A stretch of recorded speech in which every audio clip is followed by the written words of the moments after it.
जिस मोमेंट उन्होंने एग्जिट के पास कदम रखा, फोर्ट की हवा अचानक रुक गई।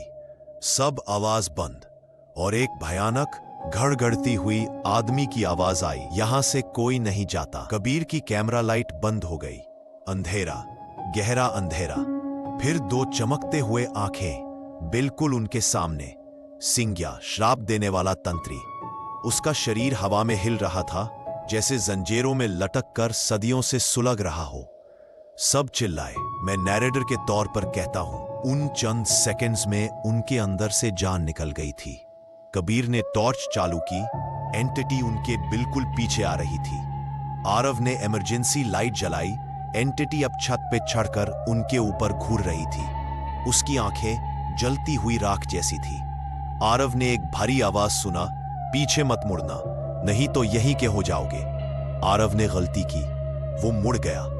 1 सेकंड में एक चीख और फिर चुप। आरव गायब। बस उसका कैमरा जमीन पर पड़ा हुआ। बचे हुए 3 जान बचाकर भाग रहे थे। एक वक्त पर उन्होंने क्लियरली सुना, पीछे कोई आदमी भाग रहा है। लंबी सांस, भारी फुटस्टेप्स। पर जब उन्होंने देखना चाहा, अदिति ने चीख कर उन्हें रोक दिया। मत मुड़ना। वो गेट तक पहुंचे और जैसे किसी ने बाहर से धक्का दिया हो, गेट खुद ही खुल गया। वो तीनों फोर्ट से बाहर भागकर गिर गए। सांस नहीं मिल रही थी, सर घूम रहा था। पर उनके पीछे से एक हल्की सी छोड़ती हुई आवाज आई, आगे कभी मत आना। और वो गेट खुद ही बंद हो गया।